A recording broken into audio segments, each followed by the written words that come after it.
CPI가 안 나와서 아직까지는 시장 분위기를 알 수가 없습니다. 오늘은 쉬어갈 거다라는 전망들이 좀 많았는데 양쪽 지수보다는 종목에 더 눈길이 가죠. 키워드를 놓고 오늘장 정리해 보겠습니다. 함께해 주실 분 신한투자증권의 신병재 부지점장입니다.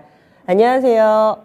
네, 안녕하세요. 네, 현재까지 시장이 보여주는 키워드 펀치 어떤 쪽 보시나요? 네, 신재생에너지의 강한 도약이다라고 말씀 한번 드리겠습니다. 어제도 태양광 쪽 좀 좋았고요. 오늘은 태양광과 풍력 함께 괜찮은 흐름 보여주고 있는 것 같습니다. 장 초반에는 좀 강한 탄력 받으면서 전체 시장 자체가 움직였다가 지금은 조금은 조정권에 들어가는 섹터들도 좀 많이 나오게 되는데요. 어쨌든 아까 앵커님께서 말씀해 주신 것처럼 CPI 지수 때문에 눈치 보기 장세가 계속적으로 이어지고 있다라고 보시면 될 것 같습니다. 하지만 좀 긍정적인 것은 나스닥의 이런 강한 바닥권을 확인했다는 것인데요.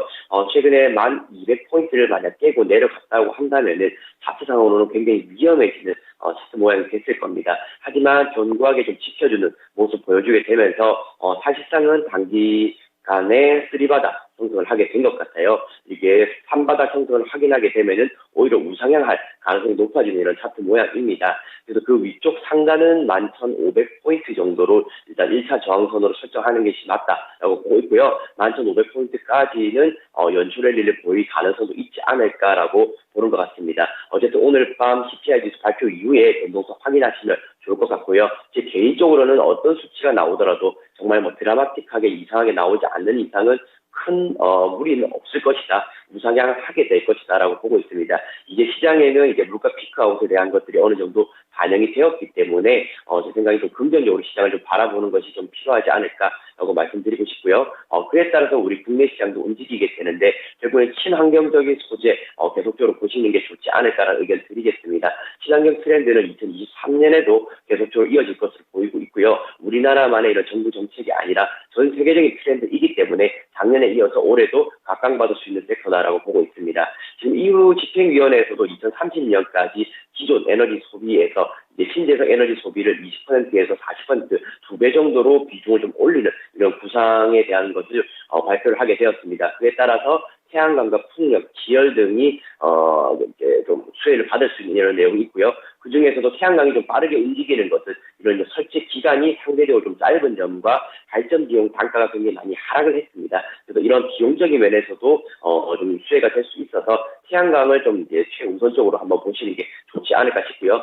태양광 같은 경우는 지난 10년간 발전 비용 단가가 무려 85% 정도 하락을 했기 때문에 풍부한 수요가 있는 반면에 비용은 내려갔다. 이런 것은 굉장히 좀 포인트가 될 수 있다라고 보고 있습니다. 관련 종목으로는 태양광은 하나솔루션, 그리고 풍력으로는 CS 윈드 이렇게 보시면 될 것 같고요. 하나솔루션 같은 경우는 앞서 말씀드렸던 것처럼 태양광이 이제 2026년까지 연평균으로 봤을 때 18%씩 계속적으로 성장할 가능성이 있다라고 보면 됩니다. 어쨌든 3년 동안은 계속적으로 성장 산업이다라고 이제 보시면 될 것 같고요.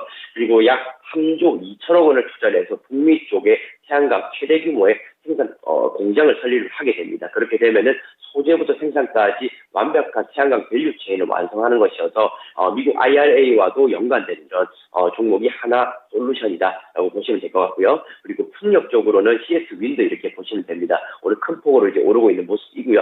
태양광과의 이런 보완제 역할을 좀 하고 있다고 보고 있습니다. 영업이익은 271억 원 수준으로 좀 예상치보다 하회할 전망이지만 올해 하반기로 갔을 때 수주 확대에 대한 이런 전망이 좀 더 좋은 뉴스로 작용을 하고 있다라고 보시면 됩니다. 올해 전체적인 영업이익 1,496억 원 정도로 예상을 하고 있는데요. 전년 대비 무려 97% 정도 증가 수치입니다. 제가 계속적으로 말씀을 드리는 것은 실적과 이런 숫자가 나오는 섹터와 기업에 투자를 해야 된다고 말씀을 드리는데요. 어쨌든 CS 윈드 이렇게 풍력 같은 경우는 꿈의 이런 기업이 아니라 이제는 숫자가 나오는 기업이다라는 점에 주안점 두시고 투자에 임하시면 될 것 같습니다. 태양광이든 풍력이든 지금 말씀해주신 종목군들 위주로 대응 전략을 세워보자라는 의견을 주셨는데, 신재생 여기에서 수소라든지 조금 더 확대될 만한 가능성에 대해서는 어떻게 보세요? 네, 말씀 안 그래도 잘 주신 것 같습니다. 태양광을 중심으로 해서 결국에는 파생 효과가 나타날 것이다 보고 있고요. 제가 제목 자체를 신재생이다라고 잡은 것은 태양광만 가겠다라는 이런 의미는 아니었습니다. 태양광, 풍력, 지열, 그리고 수소 이렇게 해도 저는 충분히 확산될 수 있을 거라 보고 있는 거고 이 전체적인 신재생 안에서 이런 순환매가 이루어질 수 있겠다라는 의견을 좀 드리도록 하겠습니다. 올해 하반기에 철저하게 좀 소외됐던 신재생 에너지 관련된 종목군들인데 연초에 뜨겁게 달아오르고 있습니다. 올해는 좀 해가 뜨지 않을까 많은 분들이 좀 기대하고 계시는데 긍정적인 의견 주시네요. 다음은 오늘장 전체적으로 관통하는 키워드 펀치 어떤 쪽에서 날리게 될지 보겠습니다. 네, 흡수합병을 통해서 확인된 방산에 대한 관심, 방산 섹터를 주목해 주셨는데 아직까지 뭐 이렇다 하게 강하게 시세가 나지는 않습니다. 또 흡수합병은 어디에서 좀 일어나고 있는 건지 내용을 정리해 주세요.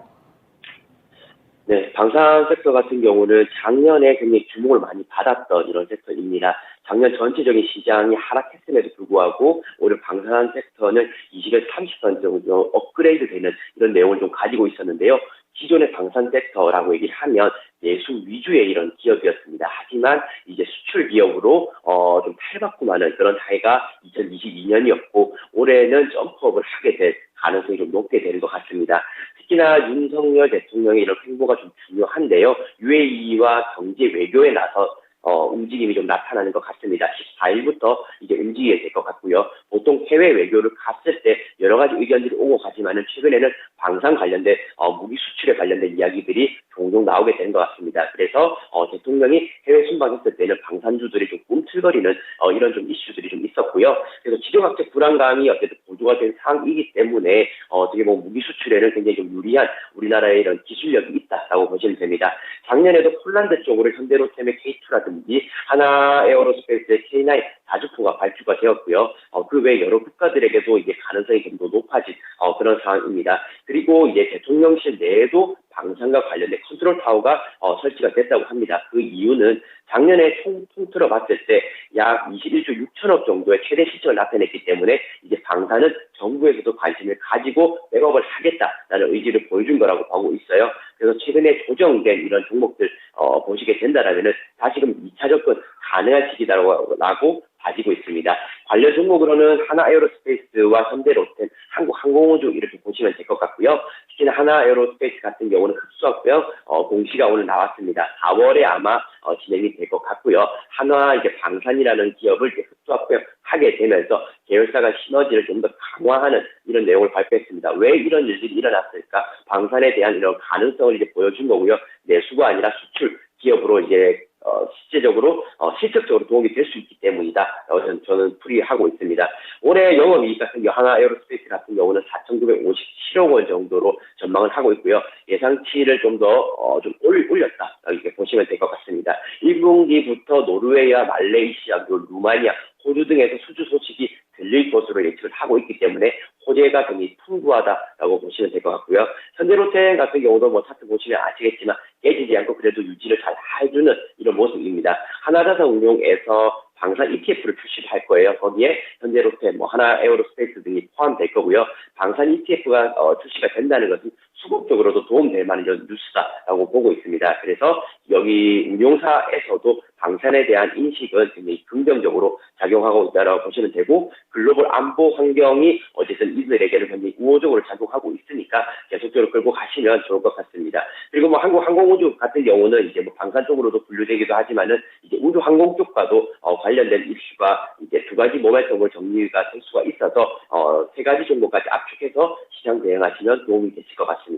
네, 오늘의 펀치 키워드로 두 개를 주셨는데 신재생하고 방산이죠. 그런데 이 두 가지를 관통하는 또 하나의 키워드가 있다면 바로 한화그룹입니다. 한화그룹에 국한된 내용이긴 하지만 하나만 좀 체크를 해보겠습니다. 이 기업이 워낙에 오늘 나온 이 한화큐스에서 3조를 미국에 투자하겠다라는 내용도 그렇고요. 또 한화그룹 쪽에서는 조선 쪽으로도 점점 세를 확대해 나가고 있죠. 대우조선 인수한다. 그리고 또 STX중공업까지도 현재 검토를 하고 있는데 이럴 경우에는 기존의 한화그룹 계열사들의 유상증자라든지 자금 조달로 인한 지분 매각 이런 부분들이 이슈가 될 수도 있는데 여기에 대해서는 어떻게 보세요?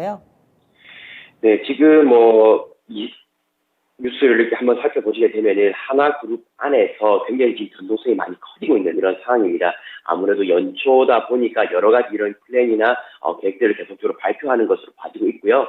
지금의 시기 오히려 위기가 아니라 기회로 활용한다는 이런 인터뷰 내용도 좀 종종 보는 것 같습니다. 어쨌든 자금 조달 이슈가 생기게 되면은 유상증자라든지 사채 발행이나 이런 것들이 좀 생길 수는 있겠지만은 현재 단기간에 우리가 그걸 예측하기는 조금은 어렵다라고 보고 있고요. 일단은 현금 유동성을 활용해서 진행할 가능성이 높을 것 같습니다. 어쨌든 보통의 이런 시설 투자라든지 운영 자금을 좀 확대하는 이런 경우에는 좀 여신을 활용하고 그리고 기존의 현금 유동성을 혼합해서 움직이는 경우가 많았던 것 같아요.